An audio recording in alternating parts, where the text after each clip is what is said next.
Hi friends, welcome back to our channel.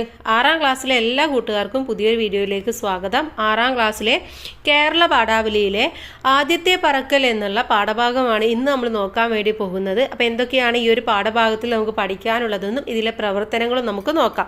ഇതുവരെയുള്ള ബാക്കി എല്ലാ പാഠഭാഗങ്ങളും അതുപോലെ തന്നെ നിങ്ങളുടെ ബാക്കി എല്ലാ സബ്ജക്റ്റുകളും അപ്ലോഡ് ചെയ്തിട്ടുണ്ട്. ആവശ്യമായിട്ടുള്ള കൂട്ടുകാർ പോയിട്ട് കാണാം. നമുക്ക് നേരെ പാഠഭാഗത്തിലേക്ക് കിടക്കാം. മനുഷ്യർ മാത്രമല്ല പക്ഷികളും നിരവധി പരിശ്രമങ്ങൾ നടത്തിയാണ് ജീവിക്കാൻ ആവശ്യമായ പല കഴിവുകളും നേടുന്നത്. ശരിയാണല്ലേ? മനുഷ്യരും ഒരുപാട് പരിശ്രമങ്ങൾക്കൊടുവിലാണ് ജീവിക്കാൻ ആവശ്യമായിട്ടുള്ള കഴിവുകൾ നേടുന്നത്. അതേപോലെ തന്നെയാണ് ബാക്കിയുള്ള പക്ഷികളും അതുപോലെ തന്നെയാണെന്നാണ് പറയുന്നത്. ആദ്യത്തെ പറക്കൽ. ബാലനായ ആ കടൽക്കോഴി ഒരു പാറയിൽ ഏകനായി ഇരിക്കുകയാണ്. അവന് 2 സഹോദരന്മാരും ഒരു സഹോദരിയുമുണ്ട്. തലേ ദിവസം അവർ അവിടെ നിന്ന് പറന്നു പോയി കഴിഞ്ഞിരുന്നു. അവരോടുകൂടി പറക്കാൻ അവന് ധൈര്യമുണ്ടായിരുന്നില്ല. ആ പാറയുടെ വക്കുവരെ ഓടിച്ചെന്നിട്ട് അവൻ ചിറകടിക്കാൻ തുടങ്ങി. അപ്പോൾ അവന് പേടി തോന്നി. താഴെ സമുദ്രം നോട്ടമെത്താത്ത ദൂരത്തിൽ പറന്നു കിടക്കുന്നു. അതിൽ എത്തുവാൻ വളരെയധികം ദൂരമുണ്ടെന്ന് അവൻ വിചാരിച്ചു. ഈ യാത്രയിൽ തൻ്റെ ചിറകുകൾ തനിക്കുതകുന്നതല്ലേ എന്നായിരുന്നു അവൻ്റെ ദൃഢമായ വിശ്വാസം. തന്നിമിത്തം അവൻ രാത്രിയിൽ കിടന്നുറങ്ങാനുള്ള ചെറിയ വിടവിലേക്ക് തല കുനിച്ചുകൊണ്ട് ഓടിപ്പോന്നു. അവൻ്റെ തീനോളം നീണ്ടവയല്ലാത്ത ചിറകുകളുള്ള ജ്യേഷ്ഠന്മാരും കൊച്ചു സഹോദരിയും പാറയുടെ വക്കിലേക്ക് ഓടിച്ചെന്ന് ചിറകടിച്ച് പറന്നുപോയത് അവൻ കണ്ടതാണ്. അപ്പോൾ പോലും അത്യന്തികം സാഹസികമായി തോന്നിയിരുന്ന കീഴോട്ടുള്ള ചാട്ടത്തിനു വേണ്ട ധൈര്യം അവനിൽ ജനിച്ചില്ല. അവൻ്റെ മാതാപിതാക്കൾ അവിടെ വന്ന് അവൻ്റെ ചുറ്റും പറന്നുകൊണ്ടിരുന്നു. അവർ ഉറക്കെ അവനെ വിളിച്ചു, ശാസിച്ചു. പറന്നില്ലെങ്കിൽ അവിടെ തനിച്ചു പട്ടിണി കിടന്ന് ചാകുമെന്ന് ഭയപ്പെടുത്തി. പക്ഷേ ജീവരക്ഷാർത്ഥം പോലും പറക്കാൻ തനിക്ക് സാധിക്കുന്നതല്ലെന്ന് അവന് വിചാരമുണ്ടായിരുന്നത് പോലെ തോന്നി. തലേ ദിവസം പകൽ മുഴുവനും തൻ്റെ അച്ഛന്മാരും സഹോദരന്മാരും ഒന്നിച്ച് ചുറ്റിപ്പറക്കുന്നത് അവൻ കണ്ടിരുന്നു. മൂത്ത ചേട്ടൻ ഒരു ഹെറിംഗ് മത്സ്യത്തെ പിടിക്കുന്നതും അതിനെ വിഴുങ്ങുന്നതും മാതാപിതാക്കൾ അഭിമാനം സൂചിപ്പിക്കും വിധം കരഞ്ഞുകൊണ്ട് അവനെ വട്ടമിടുന്നതും അവൻ ആ പാറയിൽ നിന്ന് കാണുകയുണ്ടായി. അന്ന് രാവിലെ മുഴുവൻ താനിരുന്ന പാറയ്ക്കെതിരെയുള്ള ഒരു പാറയുടെ മധ്യത്തിലെ വലിയ സമതടത്തിൽ നടന്നുകൊണ്ട് ആ കുടുംബക്കാരെയെല്ലാം തൻ്റെ ഭീരുത്വത്തിന് തന്നെ കുറ്റം പറയുന്നതും കൂടി അവൻ കേൾക്കാതിരുന്നില്ല. ആ പാറയുടെ അടുത്ത് തപ്പിയപ്പോൾ ഒരിത്തിരി ആഹാരം പോലും അവിടെ അവശേഷിച്ചിരുന്നില്ല. ഒരു സ്ഥലവും അവൻ അന്വേഷണത്തിൽ നിന്ന് ഒഴിച്ചിട്ടിരുന്നില്ല. അവനും സഹോദരന്മാരും സഹോദരിയും മുട്ടയിൽ നിന്ന് പുറത്തു വന്നപ്പോൾ കിടന്ന പരുപരുത്തതും അഴുക്കു നിറഞ്ഞതുമായ വൈക്കോൽ കൂട്ടിൽ പോലും അവൻ തിരയുകയുണ്ടായി. പുള്ളികളോട് കൂടിയ ആ മുട്ടത്തോടിൻ്റെ ഉണങ്ങിയ കഷ്ണങ്ങൾ കൊത്തി തിന്നു നോക്കി. അവനപ്പോൾ സ്വന്തം ശരീരത്തിൻ്റെ അംശം തിന്നുന്നത് പോലെയാണ് തോന്നിയത്. പാറയുടെ ചാരനിറമായിരുന്നു അവൻ്റെയും. അവൻ കൂടിൻ്റെ ഒരറ്റം മുതൽ മറ്റേതുവരെ ലാത്തി നടന്നു നോക്കി. പറക്കാതെ മാതാപിതാക്കന്മാരുടെ സമീപത്തെത്തുവാനുള്ള മാർഗം ആലോചിച്ചുകൊണ്ട് അങ്ങനെ തൻ്റെ ചാരനിറമുള്ള നീണ്ട കാലുകൾ ലളിതമായി നിലത്തുകുത്തി അവൻ നടന്നു. പക്ഷേ അവൻ്റെ ഓരോ വശത്തും കീഴിൽ സമുദ്രമുള്ള കിഴുക്കാൻ തൂക്കായ ചെരുവിൽ ആ പാറ അവസാനിച്ചിരുന്നു. അവൻ്റെയും മാതാപിതാക്കന്മാരുടെയും ഇടക്ക് അഗാധവും വീതിയേറിയതുമായ ഒരു ഗർത്തമുണ്ടായിരുന്നു. പാറയുടെ വക്കത്ത് സാവധാനം അവൻ നടന്നു. അനന്തരം ഒരു കാൽ ചിറകിനടിയിൽ ഒളിച്ചുവെച്ച് ഒറ്റക്കാലിൽ നിന്നുകൊണ്ട് ഒറ്റ കണ്ണടച്ചു വെച്ച് ഉറങ്ങുന്ന ഭാവം അഭിനയിച്ചു. എന്നിട്ടും അവൻ കണ്ട ഭാവം കാണിച്ചില്ല. സ്വന്തം തല കഴുത്തിൽ ചായ്ച്ചു വെച്ച് ചേട്ടന്മാരും സഹോദരിയും ആ സമതലത്തിൽ മയങ്ങിക്കിടക്കുന്നത് അവൻ കാണുകയുണ്ടായി. തൻ്റെ വെളുത്ത മുതുകത്തുള്ള തൂവലുകൾ ചിക്കി ഒതുക്കിക്കൊണ്ട് പിതാവ് അവിടെ ഇരിപ്പുണ്ടായിരുന്നു. അവൻ്റെ മാതാവ് മാത്രമേ അവനെ നോക്കിക്കൊണ്ടിരുന്നുള്ളൂ. ആ സമതലത്തിലെ ഒരു ചെറിയ മേടിൽ തൻ്റെ വെളുത്ത നെഞ്ച് മുന്നോട്ടുദിച്ചുകൊണ്ടാണ് അവൾ നിന്നിരുന്നത്. ഇടയ്ക്കിടയ്ക്ക് അവൾ തൻ്റെ കാൽക്കലുണ്ടായിരുന്ന ഒരു മത്സ്യത്തെ കൊത്തി വിഴുങ്ങുകയും അനന്തരം കൊക്കിൻ്റെ ഓരോ വശവും പാറയിൽ ഉരക്കുകയും ചെയ്തുകൊണ്ടിരുന്നു. ആ ആഹാരം കണ്ട് അവൻ ഉന്മതനായി ഭാവിച്ചു. അങ്ങനെ ആഹാരം കൊത്തി വിഴുങ്ങുവാനും കൊക്കുരച്ച് മൂർച്ച കൂട്ടാനും അവൻ അതിയായി ആഗ്രഹിക്കുകയുണ്ടായി. അവൻ പതുക്കെ ഒന്ന് കരഞ്ഞു. അവൻ്റെ അമ്മയും കരഞ്ഞു. അവൾ അവനെ നോക്കുകയും ചെയ്തു. ഗാ ഗാ ഗാ. തനിക്ക് ആഹാരം വന്നു തരാനായി അവൻ കരഞ്ഞുകൊണ്ട് അവളോട് അപേക്ഷിക്കുകയാണ്. ഗാ ഊൽ ആ ആക്ഷേപസ്വരത്തിൽ അവൾ മറുപടി നൽകി. പിന്നെയും അവൻ ദയനീയമാം വിധം കരഞ്ഞുകൊണ്ടിരുന്നു. ഒരു മിനിറ്റ് നേരം കഴിഞ്ഞപ്പോൾ അവൻ സന്തോഷം കൊണ്ട് ആർക്കുകയായി. കാരണം ഒരു കഷ്ണം മീൻ കൊത്തിയെടുത്തുകൊണ്ട് അവൾ അവൻ്റെ നേരെ പറന്നു വന്നിരുന്നു. പാറയിൽ കാൽ തട്ടി നോക്കി. അവളുടെ ഏറ്റവും അടുക്കലുള്ള സ്ഥലത്തെത്താൻ മുന്നോട്ട് തലനീട്ടി. പക്ഷേ അവൾ എന്തു ചെയ്തെന്നോ, അവന് എതിരെയായി ആ പാറയുടെ മുമ്പിൽ എത്തിയപ്പോൾ പറക്കൽ നിർത്തി. എന്നിട്ട് നിർജീവമായി തൂങ്ങിക്കിടക്കുന്ന കാലുകളോടുകൂടി അവൻ്റെ കൊക്കിന് പ്രായേണ എത്തിപ്പിടിക്കാവുന്ന ദൂരത്തിൽ തൻ്റെ കൊക്കിൽ മത്സ്യകഷ്ണം വെച്ചുകൊണ്ട് ആ കുഴിയുടെ മീതെ നിന്നുകളഞ്ഞു.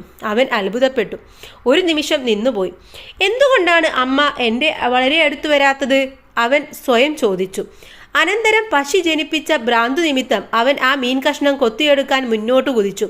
ഉറക്കെ നിലവിളിച്ചുകൊണ്ട് അവൻ ആ ശൂന്യതയിലേക്ക് കീഴോട്ടു പോയി. അവൻ്റെ മാതാവാകട്ടെ മുകളിലേക്ക് പറന്നു കളയുകയാണ് ചെയ്തത്. അവളുടെ കീഴിലൂടെ പാഞ്ഞപ്പോൾ അവൻ ചിറക്കടി കേൾക്കുകയുണ്ടായി. പിന്നെ ഭീമമായ ഭയം അവനെ പിടികൂടി. ഇത് ഒരു നിമിഷം മാത്രമേ നിലനിന്നുള്ളൂ താനും. അടുത്ത നിമിഷം തൻ്റെ ചിറകുകൾ പുറത്തേക്ക് പരക്കുന്നു എന്ന് അവനറിഞ്ഞു. അവൻ്റെ നെഞ്ചിലെ തൂവലുകളുടെ നേർക്കും ദ്രുതഗതിയിൽ കാറ്റടിച്ചു. തൻ്റെ ചിറകുകളുടെ അഗ്രങ്ങൾ വായുവിനെ വെട്ടിക്കൊണ്ടു പോകുന്നു എന്ന് അവന് മനസ്സിലായി. അപ്പോൾ അവൻ കീഴോട്ട് വേഗം വീഴുകയുണ്ടായില്ല. ഭയം അവനെ വിട്ടകന്നു. അല്പം തലകറക്കം മാത്രമേ തോന്നിയിരുന്നുള്ളൂ. പിന്നീട് ഒരിക്കൽ കൂടി അവൻ ചിറകടിച്ചു. പിന്നെയും അവൻ ഉയർന്നു, നെഞ്ചും പൊക്കി, കാറ്റിനെതിരായി പറന്നു, ചെരിഞ്ഞു വന്നു. ഗാ ഗാ ഗാ ഗാ ഊലാ ചിറകളടിച്ചു. വലിയ ഒച്ച പുറപ്പെടുവിച്ചുകൊണ്ട് അവൻ്റെ മാതാവ് അവനെ കടന്നു പറന്നു പോയതാണ്. മറ്റൊരു കരച്ചിൽ മുഖേന അവൻ അവളോട് സംസാരിച്ചു. തുടർന്ന് പിതാവ് കരഞ്ഞുകൊണ്ട് അവൻ്റെ തലക്കുമീതെ പറന്നുപോയി. അതിനുശേഷം സഹോദരന്മാരും സഹോദരിയും പൊങ്ങുകയും താഴുകയും ചാടുകയും ചെയ്തുകൊണ്ട് അവൻക്കു ചുറ്റും പറക്കുകയും ചെയ്തു. ഒരു കാലത്ത് തനിക്ക് പറക്കാൻ സാധിച്ചിരുന്നില്ലെന്നുള്ള സംഗതി അപ്പോൾ അവൻ വിസ്മരിച്ചു കഴിഞ്ഞിരുന്നു. ഉറക്കെ നിലവിളിച്ചുകൊണ്ട് അവൻ പൊങ്ങുവാൻ തുടങ്ങി, താഴുവാൻ തുടങ്ങി, കുതിച്ചു ചാടുവാനും. അവൻ ആ സമയം സമുദ്രത്തിന് സമീപത്തെത്തിയിരുന്നു. സമുദ്രത്തിൻ്റെ മീതെ മുന്നോട്ട് അവൻ പറന്നു. വിസ്താരമേറിയ ഒരു പച്ചക്കടലും അതിനു മീതെയുള്ള ചലിക്കുന്ന മേടുകളും അവൻ താഴെ കണ്ടു. ഇതുകണ്ട് ഒരു വശത്തേക്ക് കൊക്ക് ചെരിച്ചു വെച്ച് അവൻ വിനോദപൂർവ്വം ഒന്ന് കരഞ്ഞു. ആ പച്ചത്തറയിൽ അവൻ്റെ മുമ്പിലായി മാതാപിതാക്കന്മാരും സോദരന്മാരും സോദരിയും ഇറങ്ങിയിരിപ്പുണ്ടായിരുന്നു. ഉറക്കെ കരഞ്ഞ് അവനെ അവർ വിളിച്ചു. അവൻ കാലുകൾ കീഴോട്ടിടുകയായി ആ പച്ചക്കടലിൽ നിൽക്കാൻ. അതിൽ അവൻ്റെ കാലുകൾ താണു. അവൻ പേടിച്ചു, നിലവിളിച്ചു പോയി. വീണ്ടും ഉയരുവാൻ അവൻ ചിറകടിച്ചു ശ്രമിച്ചു. എന്നാൽ പട്ടിണി കൊണ്ടും വിചിത്രമായ ആ കായികാഭ്യാസങ്ങൾ കൊണ്ടും വളരെ ക്ഷീണിച്ചിരുന്നതിനാൽ അവന് ഉയരാൻ കഴിഞ്ഞില്ല. അവൻ്റെ കാലുകൾ പച്ചക്കടലിൽ താണുപോയി. വയറു ചെന്ന് അതിൽ മുട്ടി നിന്നു. പിന്നെ അവൻ താണുപോയില്ല, അതിലങ്ങനെ പൊങ്ങിക്കിടന്നു. അവൻ്റെ കുടുംബക്കാർ നിലവിളിച്ച് അവനെ സ്തുതിച്ചു. ഡാഗ് എന്ന മത്സ്യത്തിൻ്റെ കഷ്ണങ്ങൾ അവൻ തങ്ങളുടെ ചുണ്ടുകളിൽ വെച്ച് അവന് കൊടുത്തുകൊണ്ട് അവൻ്റെ ചുറ്റുമായി നിലകൊണ്ടിരുന്നു. അങ്ങനെ ആദ്യമായി അവൻ പറന്നു. ലിയാം ഓഫ് ഫ്ലാഹർട്ടി പരിഭാഷ ചെയ്തത് കേസരി എ ബാലകൃഷ്ണ പിള്ളയാണ്. 8 പാശ്ചാത്യ കഥകൾ എന്ന പുസ്തകത്തിൽ നിന്നെടുത്തതാണ്. അപ്പോൾ ഒരു പക്ഷി അതിൻ്റെ പറക്കൽ എങ്ങനെയുള്ളതാണെന്നും അതിന് എത്രത്തോളം ഭയം ഉണ്ടായിരുന്നു ആദ്യം എന്നുള്ളതുമാണ് ഈ ഒരു പാഠഭാഗത്തിലൂടെ നമ്മൾ പഠിച്ചത് അല്ലേ. അപ്പോൾ നമുക്കിത് മനസ്സിലാക്കേണ്ട കാര്യം എന്ന് പറയുന്നത് എന്ത് കാര്യം ചെയ്യാനും നമുക്കും ഇതുപോലെ ഒരുപാട് പേടിയും ഭയവും ഉണ്ടായിരിക്കും. പക്ഷേ ഇതെനിക്ക് പറ്റില്ല എന്ന് വിചാരിച്ച് നിന്നിടത്ത് നിന്ന് നമ്മൾ എന്ത് ചെയ്യണം, അതിന് വേണ്ടിയിട്ട് എന്തെങ്കിലുമൊക്കെ പരിശ്രമിച്ച് ഉയർത്തെഴുന്നേൽക്കുകയാണ് ചെയ്യേണ്ടത്. എങ്കിൽ മാത്രമേ നമുക്ക് ലക്ഷ്യസ്ഥാനത്ത് എത്താൻ വേണ്ടി സാധിക്കുകയുള്ളൂ. ഇനി നമുക്ക് എന്ത് ചെയ്യാം, ഇതിലെ പ്രവർത്തനങ്ങൾ ഓരോന്നായിട്ട് നോക്കാം. ആദ്യത്തെ പ്രവർത്തനം കഥയിൽ നിന്ന് കണ്ടെത്തി പറയാം എന്നുള്ളതാണ്. താഴെ കൊടുത്തിരിക്കുന്ന വാക്യങ്ങളുമായി ബന്ധപ്പെട്ട സന്ദർഭങ്ങൾ കണ്ടെത്തി പറയാനാണ് പറയുന്നത്. ഒന്നാമത്തേത്, അപ്പോൾ പോലും അത്യന്തികം സാഹസികമായി തോന്നിയിരുന്ന കീഴോട്ടുള്ള ചാട്ടത്തിനു വേണ്ട ധൈര്യം അവനിൽ ജനിച്ചില്ല എന്നാണ്. ഇതുമായി ബന്ധപ്പെട്ടത് ഏത് ഭാഗമാണ്? അവൻ്റേതിനോളം നീണ്ടവയല്ലാത്ത ചിറകുകളുള്ള ജ്യേഷ്ഠന്മാരും കൊച്ചു സഹോദരിയും പാറയുടെ വക്കിലേക്ക് ഓടിച്ചെന്ന് ചിറകടിച്ച് പറന്നുപോയത് അവൻ കണ്ടതാണ്. അപ്പോൾ പോലും അത്യന്തികം സാഹസികമായി തോന്നിയിരുന്ന ചാട്ടത്തിനു വേണ്ട ധൈര്യം അവന് ജനിച്ചില്ല എന്ന് പറയുന്ന ഭാഗമാണ്. അടുത്തത് രണ്ടാമത്തേതാണ്, അവൻ അപ്പോൾ സ്വന്തം ശരീരത്തിൻ്റെ അംശം തിന്നുന്നത് പോലെയാണ് തോന്നിയത് എന്ന് പറയുന്നുണ്ട് അല്ലേ. ഇതെവിടെയാണ്? അവനും സഹോദരിമാരും സഹോദരിയും മുട്ടയിൽ നിന്ന് പുറത്തു വന്നപ്പോൾ കിടന്ന പരുവരുത്തതും അഴുക്കു നിറഞ്ഞതുമായ വൈക്കോൽ കൂടിൽ പോലും അവൻ തിരയുകയുണ്ടായി. പുള്ളികളോട് കൂടിയ ആ മുട്ടത്തോടിൻ്റെ ഉണങ്ങിയ കഷ്ണങ്ങൾ കൊത്തി തിന്നു നോക്കി. അവനപ്പോൾ സ്വന്തം ശരീരത്തിൻ്റെ അംശം തിന്നുന്നത് പോലെയാണ് തോന്നിയത് എന്ന് പറയുന്നുണ്ട് അല്ലേ. ആ ഒരു ഭാഗമാണ്. മൂന്നാമത്തേത്, ഒരു മിനിറ്റ് നേരം കഴിഞ്ഞപ്പോൾ അവൻ സന്തോഷം കൊണ്ട് ആർക്കുകയായി എന്ന് പറയുന്നുണ്ട്. അത് ഏതു ഭാഗത്താണ്? തനിക്ക് കഴിക്കാൻ ഭക്ഷണത്തിനായി ബാലനായ കടൽക്കാക്ക കരയാൻ തുടങ്ങി. അമ്മ കാക്കയോടുള്ള അപേക്ഷയായിട്ടാണ് അവൻ കരയാൻ തുടങ്ങിയത്. ഒരു മിനിറ്റ് നേരം കഴിഞ്ഞപ്പോൾ ഒരു കഷ്ണം മീൻ കൊത്തിയെടുത്തുകൊണ്ട് അമ്മ കാക്ക കടൽക്കാക്കയുടെ നേരെ പറന്നു വരുന്നത് കണ്ടപ്പോൾ അവൻ സന്തോഷം കൊണ്ട് ആർക്കുകയായി എന്ന് പറയുന്ന ആ ഒരു ഭാഗമാണ് വരുന്നത്. അടുത്തത് അവൻ അത്ഭുതപ്പെട്ടു ഒരു നിമിഷം നിന്നുപോയി എന്ന് പറയുന്ന ഭാഗം ഏതാണ്? ഭക്ഷണവുമായി ബാലനായ കടൽ കോഴിക്ക് നേരെ പറന്നു വന്ന അവൻ്റെ അമ്മ പാറയുടെ മുമ്പിൽ എത്തിയപ്പോൾ പറക്കൽ നിർത്തി. എന്നിട്ട് നിർജീവമായി തൂങ്ങിക്കിടക്കുന്ന കാലുകളോടുകൂടി അവൻ്റെ കൊക്കിന് പ്രായേണ എത്തിപ്പിടിക്കാവുന്ന ദൂരത്തിൽ തൻ്റെ കൊക്കിൽ മത്സ്യകഷ്ണം വെച്ചുകൊണ്ട് ആ കുഴിയുടെ മീതെ നിന്ന് കളഞ്ഞത് കണ്ടപ്പോൾ അവൻ അത്ഭുതപ്പെട്ട് ഒരു നിമിഷം നിന്നു പോവുകയാണ് ചെയ്യുന്നത്. അടുത്തത് അഞ്ചാമത്തേതാണ്. അവൻ്റെ നെഞ്ചിലെ തൂവലുകളുടെ നേർക്കും ദ്രുതഗതിയിൽ കാറ്റടിച്ചു. ഈ ഭാഗം ഏതാണ്? വിശപ്പ് കലശമായപ്പോൾ ആ നിമിഷം മീൻ കഷ്ണത്തിനായി അവൻ മുന്നോട്ട് കുതിച്ചു. ഉറക്കെ നിലവിളിച്ചുകൊണ്ട് അവൻ ആ ശൂന്യതയിലേക്ക് കീഴോട്ട് പോയി. അവൻ്റെ മാതാവാകട്ടെ മുകളിലേക്ക് പറന്നുയരുകയാണ് ചെയ്തത്. അവളുടെ കീഴിലൂടെ പാഞ്ഞപ്പോൾ അവൻ ചിറകടി കേൾക്കുകയുണ്ടായി. പിന്നെ ഭീമമായ ഭയം അവനെ പിടികൂടി. ഇത് ഒരു നിമിഷം മാത്രമേ നിലനിന്നുള്ളതാനും അടുത്ത നിമിഷത്തിൽ തന്നെ ചിറകുകൾ പുറത്തേക്ക് പരക്കുന്നു എന്ന് അവൻ അറിഞ്ഞു. അവൻ്റെ നെഞ്ചിലെ തൂവലുകളുടെ നേർക്കും ദ്രുതഗതിയിൽ കാറ്റടിച്ചു. ഈ ഒരു ഭാഗമാണ് അത്. അടുത്തത് ഇതുകണ്ട് ഒരു വശത്തേക്ക് കൊക്ക് ചെരിച്ചു വെച്ച് അവൻ വിനോദപൂർവ്വം ഒന്ന് കരഞ്ഞു എന്ന് പറയുന്നതാണ്. ആ ഭാഗം ഒരു കാലത്ത് തനിക്ക് പറക്കാൻ സാധിച്ചിരുന്നില്ലെന്നുള്ള സംഗതി അപ്പോൾ അവൻ വിസ്മരിച്ചു കഴിഞ്ഞിരുന്നു. ഉറക്കെ നിലവിളിച്ചുകൊണ്ട് അവൻ പൊങ്ങുവാൻ തുടങ്ങി, താഴുവാൻ തുടങ്ങി, കുതിച്ചു ചാടുവാനും. അവൻ ആ സമയം സമുദ്രത്തിന് സമീപത്ത് എത്തിയിരുന്നു. സമുദ്രത്തിൻ്റെ മീതെ മുന്നോട്ട് അവൻ പറന്നു. വിസ്താരമേറിയ ഒരു പച്ചക്കടലും അതിനു മീതെയുള്ള ചരിക്കുന്ന മേടുകളും അവൻ താഴെ കണ്ടു. ഇത് കണ്ട് ഒരു വശത്തേക്ക് കൊക്ക് ചെരിച്ചു വെച്ച് അവൻ വിനോദപൂർവ്വം ഒന്ന് കരഞ്ഞു. ഈ ഒരു ഭാഗമാണ് അത്. അവസാനത്തേത് അവൻ്റെ കുടുംബക്കാർ നിലവിളിച്ച് അവനെ സ്തുതിച്ചു എന്ന് പറയുന്നതാണ്. അതേതാണ്? അവൻ്റെ കാലുകൾ പച്ചക്കടലിൽ താണുപോയി. വയറു ചെന്ന് അതിൽ മുട്ടി നിന്നു. പിന്നെ അവൻ താണുപോയില്ല, അങ്ങനെ പൊങ്ങിക്കിടന്നു. അവൻ്റെ കുടുംബക്കാർ നിലവിളിച്ച് അവനെ സ്തുതിച്ചു. ഈ ഒരു ഭാഗമാണ്. അടുത്ത പ്രവർത്തനം നോക്കാം. പറക്കാൻ തുടങ്ങുമ്പോൾ നേരമായി നിനക്കു ജീവിക്കാൻ നേരമിന്നു തിരക്കു കൂട്ടുന്നു കോഴി കടമ്മനിട്ട രാമകൃഷ്ണൻ.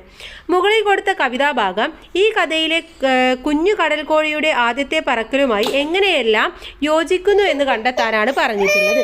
അപ്പോൾ രണ്ട് ഭാഗത്തും പറയുന്നത് എന്താണ് എന്നുള്ള കാര്യം നമ്മളവിടെ വ്യക്തമായി പറയേണ്ടതാണ്. തള്ളക്കോഴി തൻ്റെ കുഞ്ഞുകോഴികൾക്ക് സ്വയം പര്യാപ്തരാകാൻ വേണ്ട ഉപദേശങ്ങൾ നൽകുന്നതാണ് കടമ്മനിട്ട രാമകൃഷ്ണൻ കോഴി എന്ന കവിതയിൽ പറയുന്നത്. എന്നും മാതാപിതാക്കളുടെ തണലിൽ നിൽക്കാനാവില്ല. ഒരു പ്രായമാകുമ്പോൾ നമ്മൾ സ്വന്തമായി ഭക്ഷണം കണ്ടെത്താനും നമ്മുടെ മുന്നിലെത്തുന്ന പ്രതിസന്ധികളെ ഒറ്റയ്ക്ക് നേരിടാനും പഠിച്ചിരിക്കണം. ഏത് പ്രതിസന്ധികളെയും നമുക്ക് ആത്മവിശ്വാസത്തോടെ പരിഹരിച്ച് മുന്നേറാൻ കഴിയണം. ഇനിയും ഒരുപാട് ആപത്തുകൾ കുഞ്ഞുങ്ങളെ കാത്തിരിക്കുന്നു. അതിൽ നിന്നെല്ലാം സ്വയം രക്ഷ നേടേണ്ടത് എങ്ങനെയെന്ന് തള്ളക്കോഴി കുഞ്ഞുങ്ങൾക്ക് പറഞ്ഞു കൊടുക്കുന്നു. ജീവിതത്തിൻ്റെ ഒരു ഘട്ടം എത്തുമ്പോൾ നമ്മൾ സ്വയം എല്ലാം ചെയ്യാൻ കഴിവുള്ളവർ ആയിരിക്കണം. ഭൂമിയിലെ എല്ലാ ജീവജാലങ്ങളും അങ്ങനെ തന്നെയാണ്. സമയം വളരെ വേഗത്തിൽ പോയിക്കൊണ്ടിരിക്കുകയാണ്. അതുകൊണ്ട് തന്നെ സാഹചര്യങ്ങളെ തരണം ചെയ്തുകൊണ്ട് ജീവിക്കാനുള്ള കഴിവ് കോഴി കുഞ്ഞുങ്ങൾ നേടിയെടുക്കണമെന്നും തള്ളക്കോഴി പറയുന്നു. തള്ളക്കോഴിയുടെ വാക്കുകൾ തന്നെയാണ് ലിയാം ഓ ഫ്ലാഹർട്ടിയുടെ ആദ്യത്തെ പറക്കൽ എന്ന പാഠഭാഗത്തിലും പറയുന്നത്. ബാലനായ കടൽ കോഴി പറന്നുപോയി സ്വന്തമായി ആഹാരം കണ്ടെത്തേണ്ട സമയമായിരിക്കുന്നു. പറക്കാനുള്ള ധൈര്യം അവനുണ്ടായിരുന്നില്ല. എന്നാൽ മാതാപിതാക്കളും സഹോദരങ്ങളും അവനെ കൈയൊഴിയുന്നുമില്ല. പല രീതിയിൽ പറക്കുന്നതിന് പ്രേരിപ്പിക്കുകയും ഒടുവിൽ ആ ശ്രമം വിജയം കൈവരിക്കുകയും ചെയ്യുന്നതായി ഇവിടെ കാണാൻ കഴിയുന്നു. കുട്ടികളെ സ്വയം പര്യാപ്തരാക്കുക എന്നുള്ളത് തന്നെയാണ് രണ്ടിൻ്റെയും ഇതിവൃത്തം. അവ രണ്ടിലും പറയുന്നത് ഒരേ കാര്യം തന്നെയാണെന്ന് നമുക്ക് പറയാനും സാധിക്കുന്നതാണ്.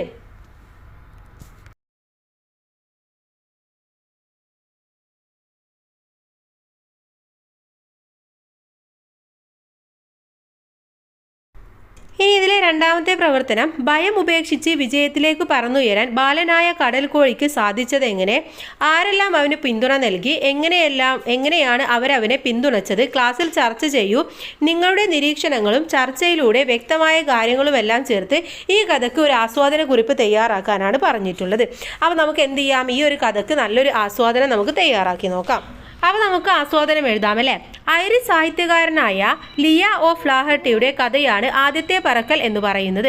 കടൽ കോഴികളാണ് ഈ കഥയിലെ കഥാപാത്രങ്ങൾ. കടൽ കോഴികളെ കഥാപാത്രമാക്കി ജീവിതത്തിൽ പ്രതിസന്ധി ഘട്ടങ്ങളെ എങ്ങനെ തരണം ചെയ്യാമെന്ന് പറയുകയാണ് ഈ കൃതിയിലൂടെ കഥാകാരൻ. ബാലനായ കടൽ കോഴിക്ക് പറക്കാനുള്ള സമയം എത്തിയിരിക്കുന്നു. എന്നാൽ അവൻ്റെ ഭയം കാരണം അവൻ പറക്കുന്നില്ല. അവൻ്റെ 2 ജ്യേഷ്ഠന്മാരും സഹോദരിമാരും നല്ല പോലെ പറക്കുകയും സ്വന്തമായി മത്സ്യങ്ങളെ പിടിച്ചു കഴിക്കുകയും എല്ലാം ചെയ്യുന്നുണ്ട്. എന്നാൽ ബാലനായ കടൽ കോഴിക്ക് മാത്രം പറക്കാൻ ഭയമാണ്. നീളം കുറഞ്ഞ ചിറകുള്ള സഹോദരന്മാർ പറക്കുന്നത് അവൻ കാണുന്നുണ്ടെങ്കിലും ഭയം കാരണം അവന് അതിന് സാധിക്കുന്നില്ല. തൻ്റെ ചിറകുകൾ പറക്കാൻ പര്യാപ്തമല്ലെന്നുള്ള ചിന്തയായിരുന്നു അവന് ഉണ്ടായിരുന്നത്. മാതാപിതാക്കളും സഹോദരങ്ങളും പറക്കാനായി അവനെ ഒരുപാട് നിർബന്ധിക്കുകയും കുറ്റപ്പെടുത്തുകയും ചെയ്തിട്ടും അവൻ പറക്കാൻ തയ്യാറായില്ല. ഒടുവിൽ വിശന്നു തളർന്ന അവന് ആഹാരവുമായി വന്ന അമ്മ അവൻ്റെ കൊക്കത്തും ദൂരത്ത് മത്സ്യകഷ്ണവും വെച്ച് നിന്നു. അവൻ ഭയം വെടിഞ്ഞ് പറക്കുക എന്നതായിരുന്നു അമ്മയുടെ ലക്ഷ്യം. വിശപ്പ് കലശമായപ്പോൾ മീൻ കഷ്ണം കൊത്തിയെടുക്കാൻ മുന്നോട്ട് കുതിച്ചു. അവൻ നിലവിളിച്ചുകൊണ്ട് കീഴോട്ട് പോയി. ആ സംഭവത്തോടെ അവനിലെ ഭയം വിട്ടകന്നു. അവൻ ചിറകടിച്ച് പറന്നുയർന്നു. ഭയത്തിൽ അകപ്പെട്ടു പോയ അവൻ്റെ മനസ്സിനെ മാതാപിതാക്കളുടെയും സഹോദരങ്ങളുടെയും സഹായത്തോടെ തിരിച്ചു പിടിച്ചതും അവൻ ഭയം വിട്ടു പറന്നു വരുന്നതും കാണാൻ അവർ ഒരുമിച്ച് സന്തോഷിക്കുകയും ആസ്വദിക്കുകയും ചെയ്തു. ജീവിതത്തിൽ പ്രതിസന്ധി ഘട്ടങ്ങൾ എങ്ങനെ തരണം ചെയ്യണമെന്ന് ബാലനായ കടൽക്കോഴിയുടെ ജീവിതം നമുക്ക് കാണിച്ചു തരുന്നു. മനുഷ്യരെ മാത്രമല്ല പക്ഷികളും പലതരം പരിശ്രമങ്ങൾ നടത്തിയാണ് ജീവിക്കാൻ ആവശ്യമായ പല കഴിവുകളും നേടി ജീവിത വിജയം കൈവരിക്കുന്നത് എന്ന വലിയ സത്യം ഇതിലൂടെ നമ്മെ പഠിപ്പിക്കുകയാണ് ചെയ്യുന്നത്. അപ്പോൾ ആ ഒരു സത്യമാണ് ഇതിൽ നമ്മൾ മനസ്സിലാക്കേണ്ട കാര്യം. നമ്മളെന്താണ് എപ്പോഴും സ്വയം പര്യാപ്തരായിരിക്കണം. അതിനുവേണ്ടി ഇത്തരത്തിലുള്ള കാര്യങ്ങളൊക്കെ നമ്മൾ ചെയ്യേണ്ടതാണ്. ഇനി ഇതിലെ അവസാനത്തെ പ്രവർത്തനം ചിത്രകഥയിലേക്ക് എന്നുള്ളതാണ്. ആദ്യത്തെ പറക്കൽ എന്ന കഥയിലെ വിവിധ സന്ദർഭങ്ങൾ ചിത്രങ്ങളാക്കുക. അവയെ സംഭാഷണങ്ങൾ ചേർത്ത് ഒരു ചിത്രകഥയാക്കി മാറ്റൂ. അതിനെ ഒരു ഡിജിറ്റൽ ചിത്രകഥയാക്കി മാറ്റാനാണ് പറയുന്നത്. അപ്പോൾ അത് കൂട്ടുകാർ ചെയ്ത് നോക്കുക. നല്ല ഭംഗിയുള്ള ചിത്രങ്ങൾ വരച്ചിട്ട് ഒരു ചിത്രകഥാ രൂപത്തിൽ ഇതിനെ ഒന്ന് തയ്യാറാക്കി നോക്കുക. ഇത്രയുമാണ് ഈ ഒരു പാഠഭാഗം എന്ന് പറയുന്നത്. അടുത്ത പാഠഭാഗവുമായിട്ട് നമുക്ക് അടുത്ത വീഡിയോയിൽ കാണാം. എല്ലാ കൂട്ടുകാർക്കും താങ്ക്സ് ഫോർ വാച്ചിങ്.